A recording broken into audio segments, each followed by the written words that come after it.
आज हम डिस्कस करेंगे नर्वस सिस्टम के एडल्ट सेल नर्सिंग के डिसऑर्डर्स। तो इसमें एडल्ट सेल नर्सिंग को एमएसएन के नाम से भी जानते हैं। तो ये कंटेंट एनएफ है GNM and BSc nursing theory exam. तो आज का टॉपिक है स्ट्रोक। स्ट्रोक को सेरेब्रल वैस्कुलर एक्सीडेंट के जिसको सीवीए भी कहते हैं या फिर सेरेब्रल हेमरेज भी बोलते हैं। तो इसकी डिफिनीशन क्या है? Stroke is an infarction of a specific portion of brain due to interruption of blood flow that result to neurological deficit or loss of brain function। Stroke में क्या होता है, जो ब्रेन की सेल और टिश्यू होती है उनकी डेथ होती है एक स्पेसिफिक पोर्शन में, क्योंकि वहां पे ब्लड का जो सप्लाई होती है उसका इंटरप्ट हो जाती है, ब्लड वहां से सही से नहीं पहुंच पाता है। उसकी वजह से क्या होगा, जो ब्रेन के फंक्शन है वो लॉस होने लगते हैं। अब इस इमेज में दिखाया गया है कैसे होता है। तो इस्चेमिक एंड हेमरेजिक स्ट्रोक, इधर ये इस्चेमिक है।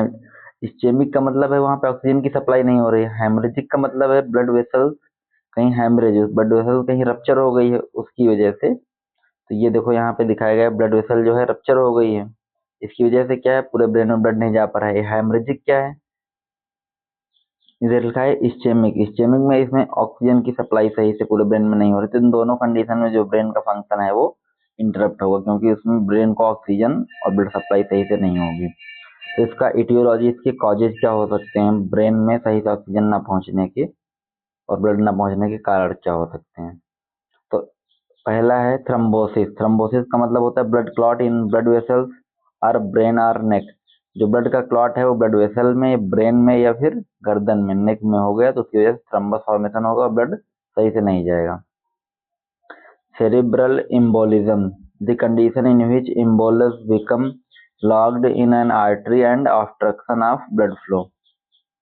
सेरिब्रल एम्बोलिज्म की वजह से भी, अगर एम्बोलिज्म है तो क्या करेगा, वो आर्टरी की जो डायमीटर उसको कम कर देगा और ऑब्स्ट्रक्शन करेगा तो ब्लड फ्लो नहीं होगा। और हाँ, ये क्वेश्चन जैसे इसमें इटियोलॉजी में पहले जो ब्लू से लिखा है मैंने केवल हेडिंग हेडिंग, अगर क्वेश्चन 2 नंबर में या 5 नंबर में पूछा जाता है तो इतना एनफ है, केवल thrombosis, cerebral aneurysm, embolism, ischaemia, vascular compression, बस इतना लिख सकते हैं। लेकिन अगर क्वेश्चन लॉन्ग में आया है, 10 या 15 नंबर में पूछा गया है, तो फिर ये थ्रम्बोसिस के बाद में थ्रम्बोसिस हुआ तो कैसे हुआ, जैसे ब्लैक में लिखा है जो, ये भी आपको इंक्लूड करना है। अगला है ischaemia, low blood supply in any part of brain. Ischaemia का मतलब होता है जब लो ब्लड सप्लाई होती है, तो यहाँ ब्रेन का है तो ब्रेन को लिख दो, part of brain. Vascular compression में वेन कंप्रेशन की वजह से ये हो सकता है।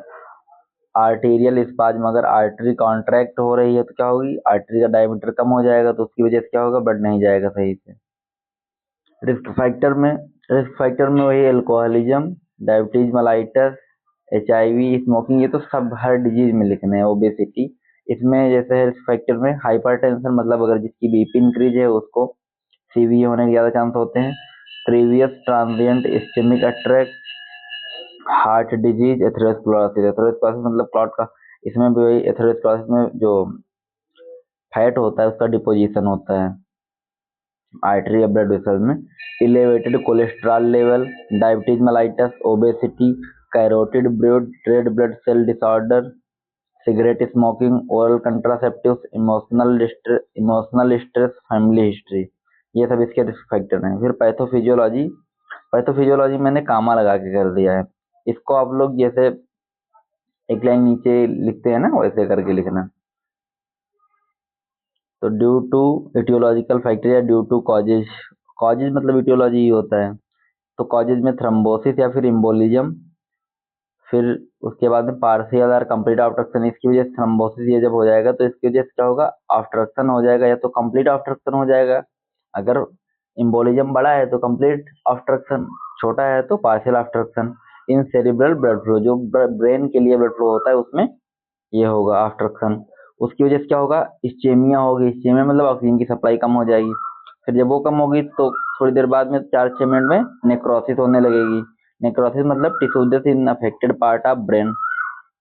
फिर ब्रेन और सेल टिश्यू डिस्फंक्शन, जब ये नेक्रोसिस हो जाएगी तो जो ब्रेन के सेल और टिश्यू हैं वो काम करना बंद कर देंगे। उसकी वजह से क्या होगा, न्यूरोलॉजिकल डिफिसिट, उसकी वजह से तुम्हारा जो न्यूरोलॉजिकल फंक्शन है वो डिफिसिट एकदम खत्म होने लगेंगे।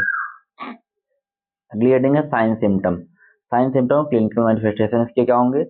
The abnormal narrowing of passage of opening such as blood vessels or heart valves, stenosis or greater blood vessel in neck। तो इसमें है पैरालिसिस। पैरालिसिस का मतलब होता है muscle weakness that varies in it. Paralysis मतलब बॉडी पार्ट का काम न करना। तो पैरालिसिस कई टाइप का होता है। हेमीप्लेजिया मतलब जब वन साइड बॉडी पार्ट काम नहीं करता है तो कहते हैं हेमीप्लेजिया। हाँ, और एक चीज ब्रेन में अगर एनाटॉमिकल बॉडी, जैसे बॉडी का जो लेफ्ट साइड का पार्ट है उसको ब्रेन का राइट साइड का पार्ट कंट्रोल करेगा, और जो ब्रेन का मतलब इसमें वाइस वर्सा चलता है। अगर बॉडी का लेफ्ट है तो ब्रेन का राइट, अगर ब्रेन का लेफ्ट है तो बॉडी का राइट, ऐसे इसमें उल्टा बॉडी को कंट्रोलिंग चलती है ब्रेन की। फिर अगला है पैरेस्थेसिया। पैरेस्थेसिया का मतलब होता है spontaneous occurring abnormal tingling sensation. इसको बोलते हैं paraesthesia and needle symptom part of damage to peripheral nerve. फिर स्पेसिफिक डिफिसिट आफ्टर सीवीए। अगर ये हो गया सीवीए के बाद में जो स्पेसिफिक डिफिसिट होंगे क्या होंगी? हेमीप्लेजिया मतलब वन साइड ऑफ पैरालिसिस होगा। फिर aphasia deficit in using interruption the symbols of language. Aphasia का मतलब होता है सही चीज से किसी चीज को बोल ना पाना है, डिफिकल्टी या फिर interruption in speech. Agnosia unable to recognize the object, किसी भी ऑब्जेक्ट को रिकॉग्नाइज ना कर पाना, उसे बोलते हैं इग्नोसिया। अप्रेक्सिया का मतलब होता है it is a condition in which client can move the affected part but can not use it specific purpose action. वो अफेक्टेड पार्ट को हल्का फुल्का मूव तो कर लेगा अप्रेक्सिया में, लेकिन स्पेसिफिक पर्पज के लिए जैसे कहा जाए कि एडक्शन करो एबडक्शन करो तो वो नहीं कर पाएगा, हल्का फुल्का मूव कर सकता है बस। फिर है अगला काइनेस्थेसिया। काइनेस्थेसिया मतलब होता है अल्टरेशन इन सेंसेशन। सेंसेशन में अल्टरेशन आ जाना, उसको सेंसेशन सही से नहीं होगा क्योंकि जब ब्रेन ही डिसफंक्शन हो जाएगा तो उसकी वजह से नहीं होगा। इनकॉन्टिनेंस मतलब होता है किसी चीज पे कंट्रोल ना होना, तो इसमें मेनली ब्लैडर और बावेल का देखते हैं। Common clinical manifestation headache, vomiting, seizure, nose bleeding. Nose bleeding को एपिस्टैक्सिस के नाम से जानते हैं। रेनल हेमरेज, वर्टिगो और motor and sensory disturbance, nuchal rigidity, fever, confusion, disorientation, memory impairment, weakness, language disorder, reflex changes, improper sexual abnormalities, depression, numbness. फिर diagnostic evaluation. Diagnostic evaluation में क्या क्या करेंगे? सबसे पहले history collection, physical examination, CT scan, angiography, PET scan. PET scan में भी एक ये रेडियो एक्टिव डाई होती है, बॉडी में इंसर्ट करते हैं, उसके बाद स्कैनिंग करती हैं, उसी को पेट स्कैन या पेट स्कैन बोलते हैं। सीएसएफ कल्चर, सीएसएफ निकालते हैं। सीएसएफ कहाँ से निकालते हैं? तो L3 L4 से निकालते हैं, लंबर में L3 L4 से निकालते हैं सीएसएफ। उसका कल्चर इको इंसेफेलोग्राम। नर्वस सिस्टम में जितनी डिजीज है उसमें सीएसएफ मेनली सब में होगा। इको इंसेफेलोग्राम, अरे जैसे ब्रेन में होता है ना इकोकार्डियोग्राफी, वैसे इसमें है echoencephalography. MRI, general blood and urine examination. MRI का full form magnetic resonance imaging. Management क्या होगा? Medical management of client after CVA directed toward preserving life. CVA के बाद में उसकी लाइफ को सेव करने के लिए मेनली जो भी करेंगे वो मिनिमाइज रेसिड्यू डिफॉर्मिटी, जैसे कोई डिफॉर्मिटी है उसको मिनिमाइज करने के रेसिड्यू हो गए, उसको मिनिमाइज करने की कोशिश करेंगे। Reducing ICP. आईसीपी मतलब इंट्राक्रेनियल प्रेशर, नॉर्मल होता है 5 to 15 mmHg, इसको कम करने की कोशिश करेंगे क्योंकि बढ़ता है। प्रिवेंटिंग रिकरेंस, इसको दोबारा से होने के लिए प्रिवेंट करेंगे, दोबारा से सीवे का अटैक ना पड़े पेशेंट को। फार्माकोलॉजिकल मैनेजमेंट का मतलब इसका ये है कि कौन कौन सी ड्रग यूज करेंगे। माइल्ड एनाल्जेसिक, अगर पेन है तो माइल्ड एनाल्जेसिक में आइबुप्रोफेन। स्टेरॉइड मतलब अगर इन्फ्लामेशन है तो एंटी इन्फ्लामेटरी मतलब स्टेरॉइड देंगे। ऑस्मेटिक डायरेटिक, क्योंकि एडिमा होगा पेशेंट को तो उसको ऑस्मोटिक डायरेटिक मैनिटॉल के थ्रू रिमूव हो जाएगा। एंटीकोगुलेंट में हिपैरिन देंगे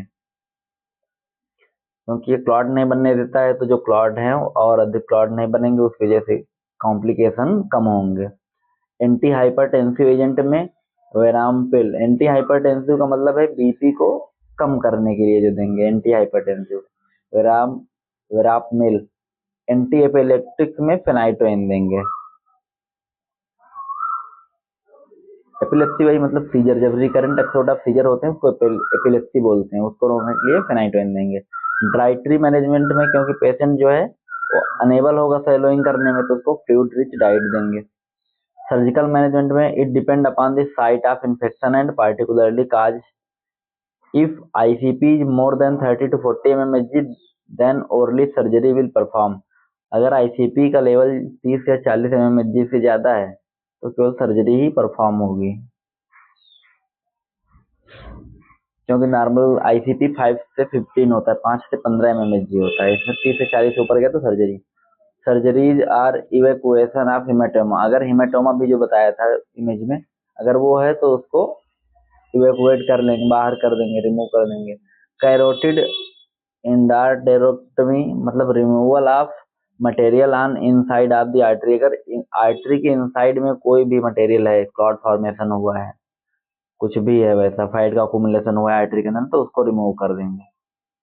it is a surgical procedure used to reduce the risk of stroke by correcting stenosis in common carotid artery. Common carotid artery में अगर स्टेनोसिस है तो उसको निकाल के जो स्टेनोसिस है उसको बाहर कर देना, उसकी वजह से भी जो कॉम्प्लिकेशन है वो कम होंगे। Nursing care plan for cerebral vascular accident, NCP में अगर क्वेश्चन लॉन्ग में पूछा गया तो जरूरी है नहीं तो बस डायग्नोसिस बना के छोड़ देना। तो एनसीबी में वहां पे पेशेंट तो होगा नहीं, तो सबसे पहले ये करना है असेसमेंट, डायग्नोसिस, ये सब हेडिंग तो सातों कवर करनी है। असेसमेंट, डायग्नोसिस, गोल, प्लानिंग, प्लानिंग को इंटरवेंशन भी बोलते हैं, फिर इम्प्लीमेंटेशन, रेशनल, इवेल्युएशन। लेकिन आप एनसीपी बनाएंगे तो वहां पे हेडिंग सब लिखेंगे, उसके बाद में आपको जो एक्सप्लेन करना है वो डायग्नोसिस एक्सप्लेन करेंगे, इंटरवेंशन एक्सप्लेन करेंगे, और इम्प्लीमेंटेशन कोई जरूरी नहीं क्योंकि पेशेंट तो आपके पास होगा नहीं, वो भी नहीं करेंगे। डायग्नोसिस, प्लानिंग, ये तो दो चीजें एकदम मेन है इसमें, और रेशनल, ये तीन चीजें लिखनी है आपको पेपर में। इवेल्युएशन हो सकता है नहीं हो सकता है वो तो आप देखेंगे नहीं। तो नर्सिंग डायग्नोसिस में altered cerebral tissue perfusion related to ICP.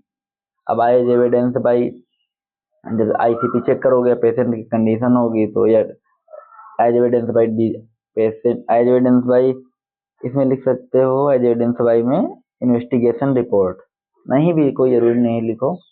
Intervention, monitor ICP regularly, सब इसमें जो इंटरवेंशन होगा जो प्लानिंग होगी वो आईसीपी को मॉनिटर करना regularly. Elevated head and assess neurological status, head को एलिवेट करोगे और न्यूरोलॉजिकल स्टेटस चेक करोगे, जिसमें न्यूरोलॉजिकल स्टेटस में जो रिफ्लेक्स होते हैं बॉडी के वो मेनली चेक करोगे, और जीसीएस हो गया ये सब। एडमिनिस्टर मैनिटॉल, मैनिटॉल क्या है, ऑस्मोटिक डायरेटिक है, वो एडमिनिस्टर करना है। इवेल्युएशन में आईसीपी विल रिड्यूस्ड, जो देखो विल लिखा है, अभी होगा, ये हो सकता है, अभी हुआ नहीं है।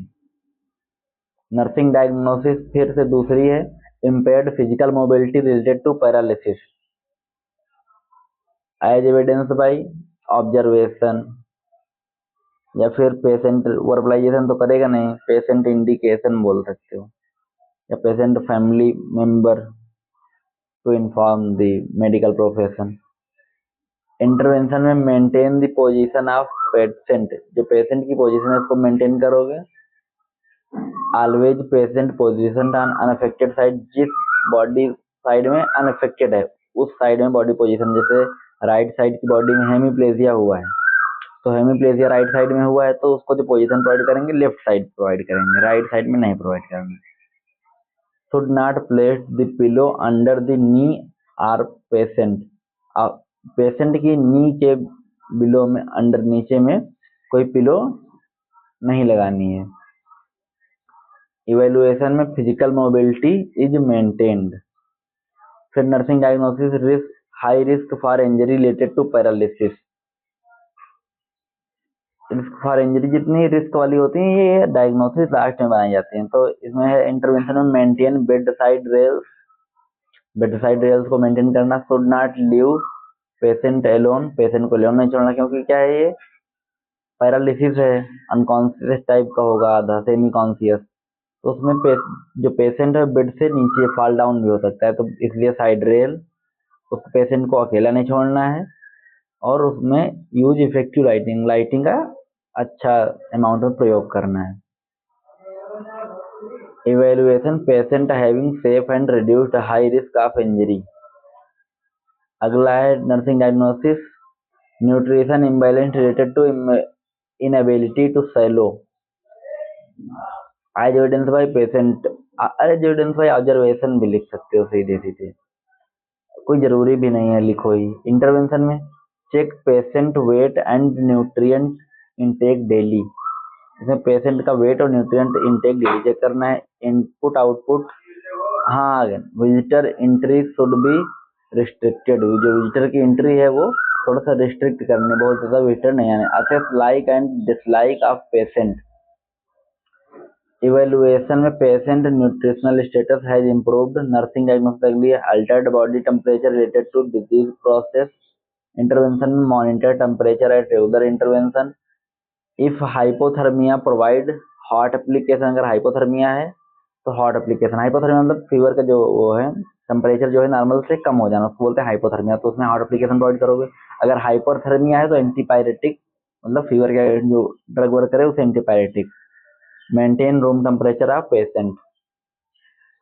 evaluation body temperature maintained. In this topic, like, share and subscribe this channel। और जितने भी MSN की डिजीज कंडीशन है, फार्माकोलॉजी, जितने भी नर्सिंग के सब्जेक्ट हैं सबके नोट्स इस चैनल पे अवेलेबल हैं। कुछ अवेलेबल हैं, कुछ दिनों बाद अवेलेबल हो जाएंगे।